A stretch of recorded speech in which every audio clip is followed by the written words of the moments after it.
बिस्मिल्लाहिर्रहमानिर्रहीम, अस्सलाम वालेकुम। मैं हूं मखदूम शहाबुद्दीन। 28 सितंबर 2025 इतवार का दिन। नाज़रीन किराम, इस वक्त मशरिक़ वुस्ता में सूरत हाल तशवीशनाक हो चुकी है। पहली मरतबा बराह रास्त पाकिस्तान के मफादात पर डायरेक्ट अटैक किया गया है। इसके बाद की सूरत हाल अब इंतहाई तशवीशनाक है, क्योंकि पाकिस्तान को अब एक इंतहाई कदम उठाना होगा। और इस इंतहाई कदम में पाकिस्तान की फजाइया और पाकिस्तान की अफवाज मुकम्मल तौर पर ना सिर्फ हाई अलर्ट पे हैं, बल्कि इस वक्त वो बहुत सी पोजीशन संभालने के लिए भी मुकम्मल तौर पर तैयार है। ये सारी डिटेल्स आपके सामने रखनी है। एक्सक्लूसिव स्टोरी है। अगर अभी तक आपने इस वीडियो को लाइक नहीं किया, लाइक जरूर कर दें। आपके लाइक्स और कमेंट्स हमारे लिए बहुत इंपॉर्टेंट हैं। जिन लोगों ने चैनल को सब्सक्राइब नहीं किया, उनसे ये दरखास्त है कि चैनल को लाजमी सब्सक्राइब कर लें। नाज़रीन किराम, सबसे पहले तो मशरिक़ वुस्ता से एक खबर आ रही है, और खबर यह है कि इससे पहले वैसे आपको मालूम है कि पाकिस्तान को छेड़ा गया था, पाकिस्तान को उकसाया गया था भारत की तरफ से। और भारत की तरफ से जब पाकिस्तान को उकसाया गया, तो उसके बाद फिर पाकिस्तान ने जो भारत को जवाब दिया वो पूरी दुनिया के सामने है। आज तक भारत उस हजीमत और उस बेइज्जती के ऊपर पर्दा डालने की, उसे वाइट वॉश करने की कोशिशें कर रहा है। भारत जो है वो अर्श से फर्श पर आकर गिर गया पाकिस्तान के एक रिस्पॉन्स से, और जिस तरह से पाकिस्तान ने जंग छेड़ी। और अब यूं लग रहा है कि पाकिस्तान को एक मर्तबा फिर छेड़ा गया है, और पाकिस्तान के इंटरेस्ट्स को, पाकिस्तान के मफादात को पहली मर्तबा डायरेक्टली अटैक किया गया है। इससे पहले इनडायरेक्टली मुख्तलिफ तरीकों से किसी पाकिस्तान के मुखालिफ की सपोर्ट करके दीगर चीजें। अब नाज़रीन इकराम, हुआ क्या है? पाकिस्तान के वजीर दाखिला मोहसिन नकवी ने यह कंफर्म किया है कि इसराइली ड्रोन ने रासुल ऐसी बंदरगाह एलपीजी टैंकर पर हमला किया है। जहाज पर कैप्टन मुख्तार समेत 24 पाकिस्तानी जो हैं वो भी मौजूद थे।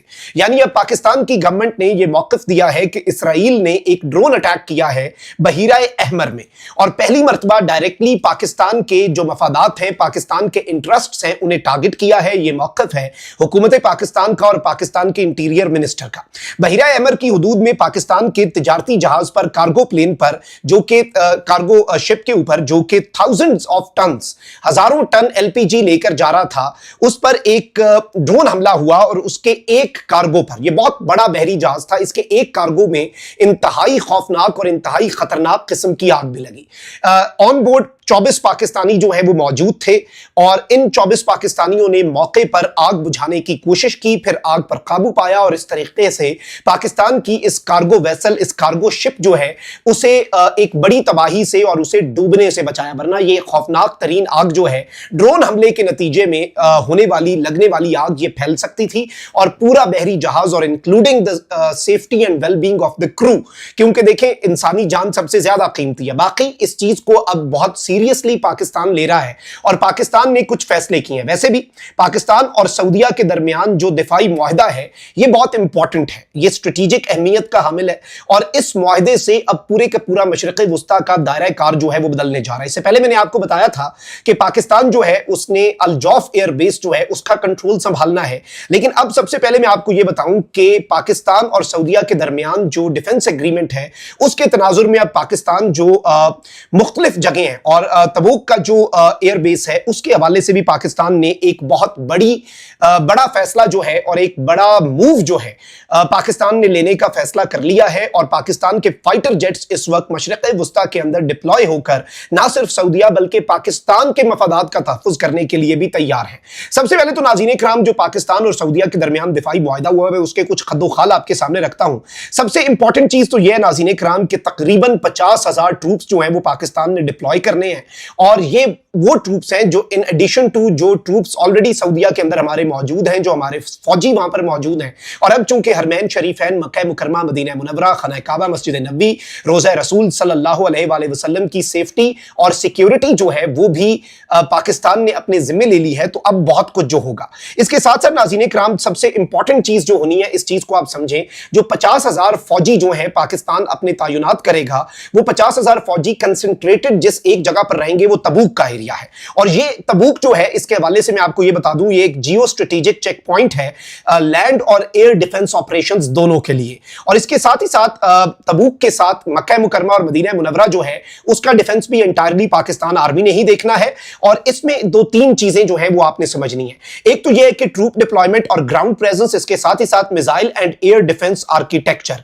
पाकिस्तान के जो अबाबील मिसाइल रेजिमेंट्स हैं, जो कि MIRV स्ट्राइक्स जो हैं 13 टारगेट्स के ऊपर साइमल्टेनियसली एक ही मौके के ऊपर कर सकते हैं बैलिस्टिक और क्रूज मिसाइल्स, और इसके साथ ही साथ एक मॉडर्न एयर डिफेंस शील्ड जो है वो पाकिस्तान बनाने जा रहा है। रॉकेट फोर्स जो पाकिस्तान ने बनाई उसकी फॉर्मेशंस जो है वो भी डिप्लॉय होनी है। फिर इसके साथ ही साथ पाकिस्तान जो है वो एयर पावर के अंदर इंटीग्रेशन यानी इंडक्शन ऑफ JF-17 थंडर और J-10C एयरक्राफ्ट जो है वो रॉयल सऊदी एयरफोर्स के अंदर, और इसमें बड़ी इंपॉर्टेंट और इंटरेस्टिंग डेवलपमेंट्स होंगी। साथ ही साथ मैं आपको यह बताऊं कि एक न्यू ज्वाइंट एयर बेस जो है it is also a possibility, यानी पाकिस्तान और सऊदीया मिलकर, पाकिस्तान एयरफोर्स और रॉयल सऊदी एयरफोर्स जो है वो मिलकर एक नया ज्वाइंट एयर बेस जो है वो भी बनाए। इसके साथ ही साथ सैटेलाइट और कम्युनिकेशन जो है और जो command control and communication C3 की पाकिस्तान की सुपरमेसी है, पाकिस्तान उस के हवाले से चाइना के साथ भी 20 सैटेलाइट्स $406 मिलियन की खरीदने जा रहा है, और इस सब के अंदर सऊदीया का और मिडिल ईस्ट का जो स्ट्रक्चर है उसे भी लिंक किया जाएगा। अच्छा, इसमें एक और बड़ी इंपॉर्टेंट चीज थी जो कि अब पाकिस्तान के इंटरेस्ट को भी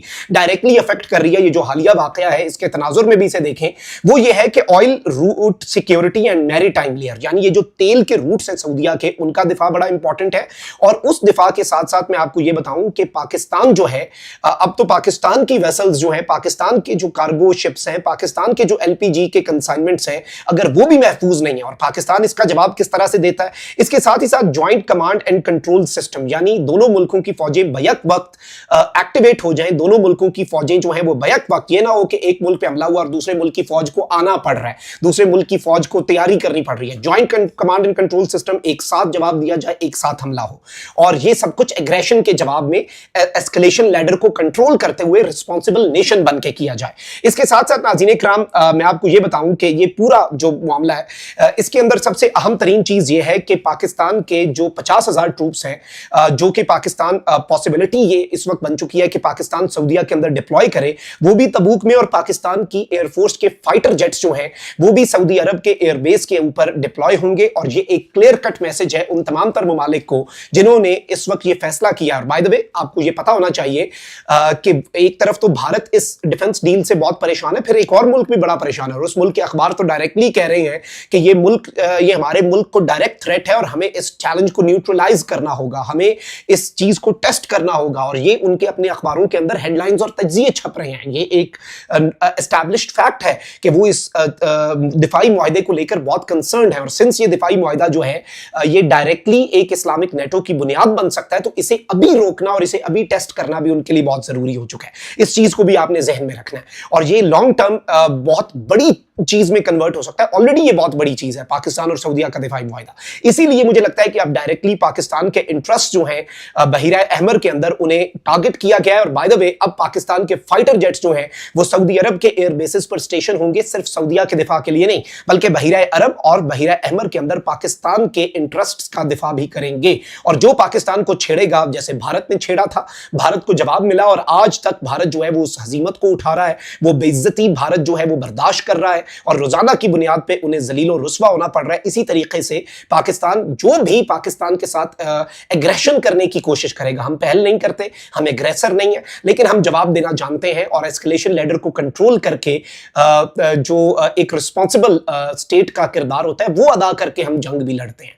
तो ये एक बड़ी इंपॉर्टेंट डेवलपमेंट है, ये गेम चेंजर है। और तबूक का जो एरिया है इसे आपने ज़हन में रखना है, ये ग्राउंड और एयर डिफेंस के लिए बहुत इंपॉर्टेंट है, और अब पाकिस्तान के लिए भी ये एरिया जो है ये इंतहाई अहमियत का हामिल हो चुका है। कमेंट सेक्शन में राय का इजहार जरूर करें। अपना बहुत ख्याल रखें। अल्लाह निगहबान। पाकिस्तान जिंदाबाद।